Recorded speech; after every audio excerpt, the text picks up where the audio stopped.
Nah, sekarang saya mau bertanya kepada Bapak. Menurut Bapak, Hmm. apakah Allah SWT memiliki firman atau suara? Allah memiliki firman. Memiliki suara ya. Allah memiliki firman, tapi firman Allah berbeda dengan makhluk. Ya, bagaimana bedanya itu, Pak? Ya tentu saja beda, tidak bisa dibayangkan sebab Allah itu pun berbeda dengan makhluk. Apakah yang di Al-Quran itu bukan suara Tuhan? Itu firman Tuhan berbentuk tulisan Ya. yang disampaikan, yang ditulis oleh manusia, tapi susunan ayatnya itu yang berfirman adalah Allah, manusia hanya menuliskannya. Terus Allah disampaikan kepada Jibril, Jibril menyampaikan kepada Nabi Muhammad. ya, silakan. Oke. Jadi kalau saya bilang suara Tuhan apakah dimengerti oleh manusia? Maksudnya? Contohnya ini, andai kata Tuhan bersuara saat ini pada Bapak lah. Iya. Katakan Bapak fasihnya bahasa Jawa, dalam bahasa Jawa Tuhan berbicara. Iya. Apakah dapat Bapak mengerti suara Tuhan? Maksudnya bagaimana? Artinya maksudnya ya misalnya Tuhan kayak di Al-Quran misalnya Hai Musa misalnya gitu. Si Musa kan mengerti, Hai Musa, oh aku yang dipanggil. Apakah Bapak percaya bahwa suara Tuhan dapat dimengerti oleh manusia? Pak Rudi, kalau Allah berfirman, itu tidak ada yang kuat mendengar suara Allah secara langsung. Jangankan mendengar suara Allah. Untuk melihat rupanya saja, itu tidak ada yang kuat sanggup hidup, Pak Rudi. Oh, gitu ya. Jadi kalau seandainya ada yang mendengar suara Allah, secara langsung ya harus dicatat, secara langsung, itu tidak ada yang kuat. Sebab Allah itu semuanya maha. Nah, sekarang Pak. Suci, maha tinggi, maha. Oke. Paham. Sekarang saya buka Ali Imran 55. Ya, silakan. Kalau saya pakai yang kemarin kan udah bosan orang nanti mendengar. Masa itu aja enggak adalah. Sekarang saya buka Ali Imran 55. Ya, silakan. Saya bacakan ya. Ketika Allah berfirman, mangga. Hai Isa, sesungguhnya aku menyampaikan kepadamu akhir ajalmu dan mengangkat kamu kepada dan bla bla bla sampai selanjutnya Pak ya. Iya, oke. Dan mengangkat kamu kepadaku serta membersihkan kamu dari orang-orang kafir dan menjadikan orang-orang yang mengikuti kamu di atas orang-orang kafir sehingga pada hari kiamat kemudian hanya kepada akulah kembalimu lalu aku memutuskan di antaramu tentang hal-hal yang selalu kamu berselisih padanya. Saya tanya, apakah di situ ucapan Allah langsung atau bagaimana? Karena ada kalimat Hai Isa. Pak Rudi, ini adalah firman Allah, teksnya teks Allah yang disampaikan oleh Allah. Semuanya Allah berfirman. Ketika Allah berfirman kepada Nabi Isa melalui teks, surat dikasih gini, kertas atau bagaimana? Ya bukan, tentu saja melalui wahyu. Semua Al-Quran itu diturunkan 22 tahun. Maaf. Saya bukan berbicara, sebentar. Konteks yang saya bicarakan, itu kan ada petikan langsung firman Allah. Hai Isa, artinya Allah menegur Isa. Nah, Bapak di situ Allah bersuara kepada Isa atau gimana? Di sini Allah menyampaikan taklidnya, ketentuannya kepada Musa, ketentuan takdirnya terhadap Musa, dan bukan ini Musa, cerita Isa. Terhadap Isa, iya maksudnya terhadap Isa. Allah menyampaikan ketentuan terhadap Isa mengenai takdirnya Isa, memberikan penerangan kepada umat Muhammad. Saya tidak menanya hal itu. Yang saya tanya di situ Allah menegur Isa langsung. Hai Isa. Artinya Allah berbicara langsung kepada Nabi Isa. Apakah itu berupa suara yang Bapak bilang suara Allah lain atau bagaimana? Coba dijelaskan. Ini bukan suara Isa, ini ketetapan Allah. Saya bilang itu ketetapan Allah. Sebentar Pak, dari ayat itu dijelaskan Hai Isa. Berbicara langsung kepada Nabi Isa. Di mana di situ dikatakan berbicara langsung? Itu hanya ketetapan Allah mengenai Isa. Iya, betul, ketetapan Allah, tetapi dimulai dengan kalimat ketika Allah berfirman, Hai Isa. Nah, sekarang Kalau saya tanya seandainya Allah berkata, "Hai manusia," apa semuanya Allah sendiri berkata langsung kepada hai manusia? Nah, kalau manusia tidak disebut namanya, Nah, oleh Bapak bilang tidak apa maksudnya tidak seperti ini khusus. Ini kan silakan. khusus. Dibilang Hai Isa, disebut nama Isa. Artinya Walaupun Allah menegur. Pak Rudi, ini di sini bukan bukan Allah menegur Isa, ini Allah memberikan ketetapan kepada hal mengenai Isa. Iya Allah betul. memberikan ketetapan mengenai hal Isa. Bukan Allah menegur Isa, Allah memberikan ketetapan mengenai hal Isa. Saya tidak tanya itu, Pak. Ya. Yang saya tanya di situ ada petikan langsung, Hai Isa. Artinya Allah sedang berfirman kepada Nabi Isa. Hai Isa. Contoh saya bilang, nama ini Bapak misalnya, sebentar. Nama Bapak misalnya Slamet. Saya bilang, Hai Slamet. Artinya saya akan bicara langsung kepada Bapak. Oh tidak mesti begitu. Oke. Tidak mesti begitu. Oke. Kalau Bapak menyangkal itu tidak bicara langsung. Jadi bagaimana itu, Pak? Ini adalah keterangan Allah menjelaskan mengenai Isa. Allah kan menjelaskan bahwa Allah menjelaskan bahwa Allah pernah berbicara dengan Nabi Isa. Pernah nggak Allah berbicara kepada Nabi Isa? Ini mengenai ketetapan akhir. Saya tidak tanya isinya, Pak. Saya tidak tanya itu. Saya bertanya, pernah nggak Allah berbicara kepada Nabi Isa? Pernah nggak Allah berbicara kepada Nabi Isa? Allah berbicara kepada Nabi Isa tidak secara langsung, tidak. Tetap melalui Ruhul Kudus, melalui malaikat Jibril. Baik. Sekarang gini. Ya, silakan. Memang kalau ayat ini saya bilang semua orang bisa menyangkal. Ya. Terus silakan. Sekarang saya buka kembali lagi saya kepada yang Musa itu. Silakan. Coba Musa 2 buka ayat Bapak kalau ada bisa membuka surah 28 ayat 30. Ayat apa? Surah 28 ayat 30. Ya, silakan baca, Pak. Oke ya, saya bacakan sebentar. Surah 28 ayat 30. Ya, 30 Pak ya, sebentar. Yuk, silakan. Udah ketemu Bapak? Silakan. Bentar ya. Kalau ini Pak, agak berat orang mengucapkannya. Oke, lihat ya. Ya, silakan. Maka kalau Musa sampai ke tempat api itu, iya, diserulah dari arah pinggir lembah. Iya. Sebelah kanannya pada tempat yang diberkahi. Iya. Terus? Dari batang sepadang pohon kayu. Iya. Yaitu, ya Musa, sesungguhnya aku adalah Allah, Tuhan semesta alam. Iya. Nah, yang saya katakan di situ, ini ucapan Allah langsung atau ucapan Jibril yang disampaikan kepada Allah. Monggo. Pak Rudi, ya, saya jelaskan ini TPR ya. Kalau saya telepon Pak Rudi, kalau saya telepon Pak Rudi, yang terdengar di Pak Rudi itu dari suara telepon itu langsung dari saya apa bukan? Ya dari Bapak lah. Nah, berarti suaranya bukan tidak secara langsung Pak Rudi. Benar, lewat perantara yang didengar, yang terdengar. Saya tidak tanya itu, Pak. Yang saya tanya ini apakah suara Allah langsung? Sebentar. Suara Allah yang terhalang. Suara Allah langsung tapi terhalang. Tidak secara langsung sebab ada perantara di situ. Terhalang siapa, Pak?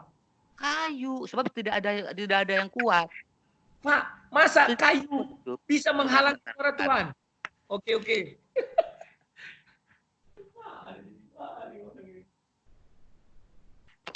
Sebentar Pak Rudi. Ya, sama.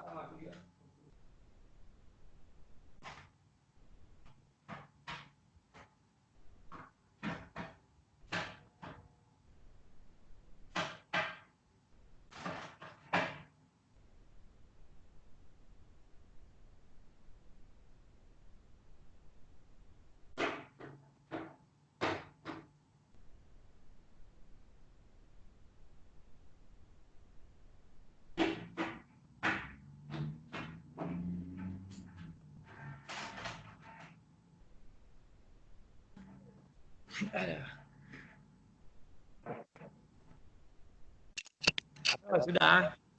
Oke. Oh, Ya. saya Tadi ulang ya. Bapak Saya sudah jawab ya. menjelaskan. Saya mohon dijawab ya. Saya ulang ya. Di situ Allah tidak langsung berkata kepada Musa. Jadi Tidak langsung berkata kepada Musa lewat perantara. Sebab apa? Tidak ada yang kuat. apa Pak? Bentar, perantara apa? Ya. Perantara apa? Kayu. Lewat perantara kayu yang itu. Jadi tidak ada di situ keterangannya. Hanya merasa di kayu itu. Ya, baik. Ada Allah. Sekarang begini Pak.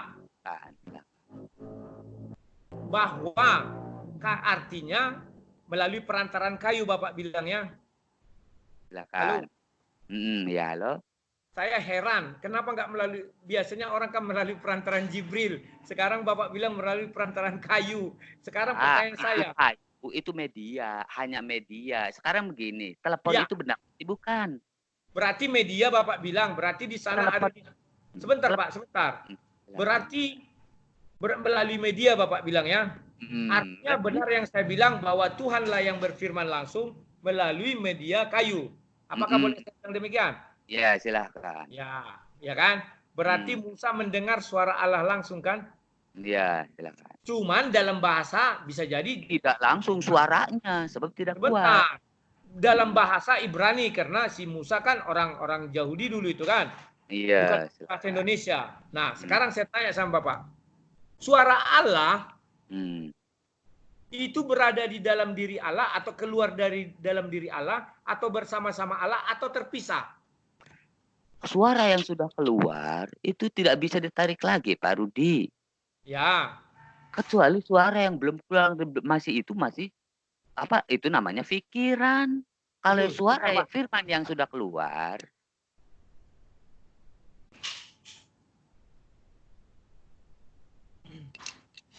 Oke. Firman itu yang namanya firman itu sudah keluar. Kalau yang belum keluar bukanlah firman. Alam firman, bumi firman.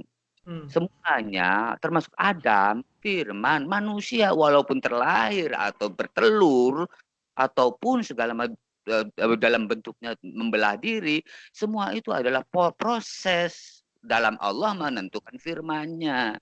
Itulah firman. Firman yang sudah keluar, itu namanya firman. Firman yang belum keluar ya bukan firman. Oke.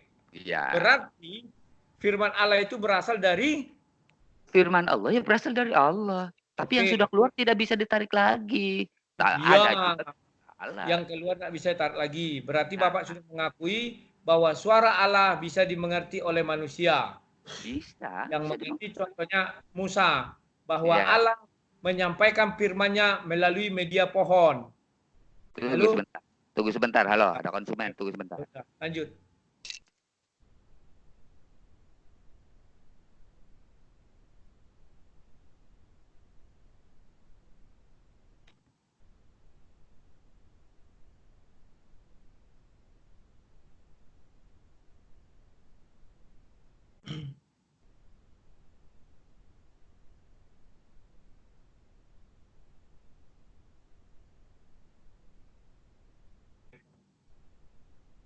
Mau tuh?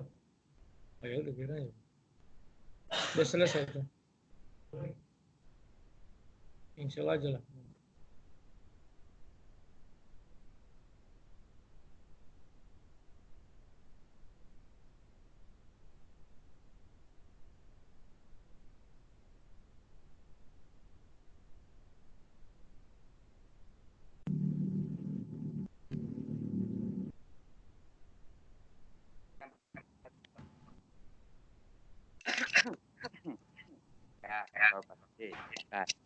Halo Pak. Ya, Pak. Oke, sebentar Pak ya, ada saya mau cari satu ayat ini. Silakan. Saya akan jelaskan. Sekarang saya tanya Pak, Al-Quran itu diturunkan bagaimana kepada Nabi Muhammad? Al-Quran diturunkan melalui malaikat Jibril. Terus? Melalui dengan proses melalui dengan proses selama 22 tahun, 2 bulan, 22 hari. Ya, 23 tahun. Ya. 22 bulan, 22 tahun, 2 bulan, 22 hari. Itu semuanya dengan proses satu persatu, dengan proses hafalan, tidak dalam bentuk tulisan. Hafalan, berarti begini. Malaikat Jibril berbicara, dihafal oleh Nabi Muhammad begitu. Dihafal Nabi Muhammad, terus dihafalkan oleh seluruh pemeluknya. Ya. Itu pelan-pelan satu persatu ayat. Nah, sementara definisi tadi Bapak bilang firman adalah suara yang keluar dari Tuhan. Ya, suara yang keluar dari Tuhan disampaikan oleh malaikat Jibril. Itu adalah suara Jibril yang didengar oleh Nabi Muhammad. Suara Jibril, teksnya tetap dari Allah. Berarti bagaimana itu Pak? Apakah Nabi Muhammad mendengar firman Tuhan langsung atau menerima firman Tuhan, tidak mendengar firman Tuhan, tetapi berupa tulisan atau bagaimana? Kalau mendengar langsung berarti Nabi Muhammad tidak pernah mendengar suara Tuhan, tapi suara Jibril. Saya jelaskan Pak Rudi ya. Monggo. Nabi Muhammad itu mendapatkan firman itu melalui malaikat Jibril. Hanya satu-satunya Muhammad berbicara langsung dengan Allah itu saat Isra Mi'raj, hanya itu. Sebagai penghibur dari kedukaannya. Duka kenapa Pak? Ya duka karena banyaknya ya darahlah. Seluruh isi Al-Quran di luar Isra Mi'raj, ya kan? Adalah suara Jibril, bukan suara Tuhan. Suara Jibril yang disampaikan, suara Allah yang disampaikan melalui Jibril. Ya, berarti kan suara Jibril, bukan firman Tuhan langsung kan? Ya, bukan firman Allah, bukan firman Allah langsung, tapi melalui malaikat Jibril. Definisi firman Allah yang Bapak berikan tadi kepada saya, bahwa suara itu keluar dari Allah langsung. Sementara Nabi Muhammad tidak pernah mendengar suara itu, kecuali Isra Bapak bilang.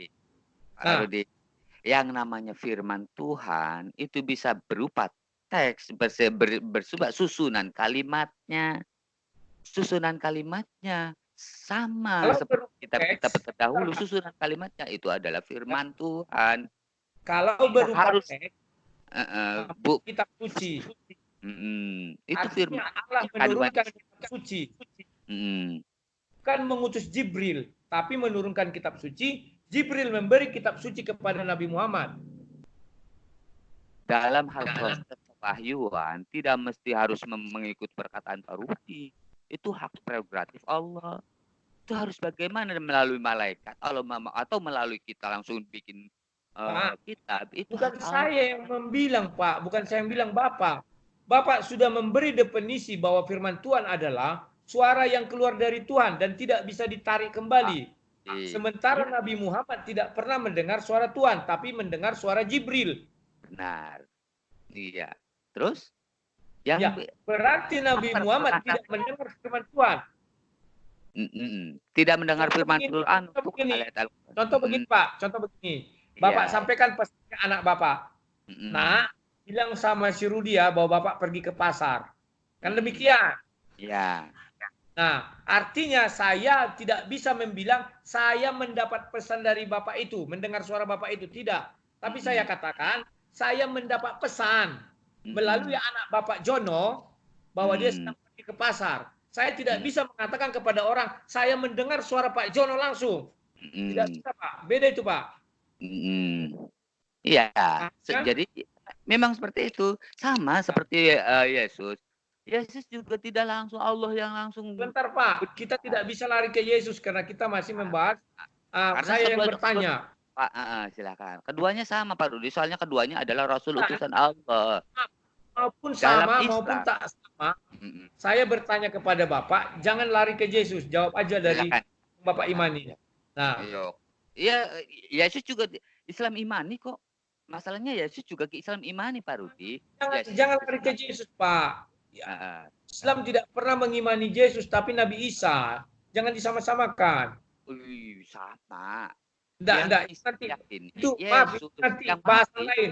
Itu bahasan lain, Pak. Sekarang yang mau saya tanya, silakan. berarti Nabi Muhammad hanya mendapat firman Allah ketika Mi'raj ke langit ke-7. Silakan. Hanya itulah yang dinamakan firman Tuhan. Sekarang begini Pak Rudi. Selebihnya adalah ucapan Tuhan kepada Jibril, Jibril kepada Nabi Muhammad. Terus Nabi Muhammad tidak pernah mendengar suara Tuhan langsung, firman Tuhan. Terus itu Bapak definisikan sendiri. Jadi itu begini suara Tuhan langsung. Silakan. Terus? Ya kan? Silakan. Nah, oke, sekarang itu sudah saya lewatkan saja. Saya tertarik ini, Pak. Bapak percaya ketika Isra Mi'raj itu, Pak? Apalagi Bapak percaya Isra Mi'raj kan? Iya, ya. Terus? Percaya? Terus kenapa?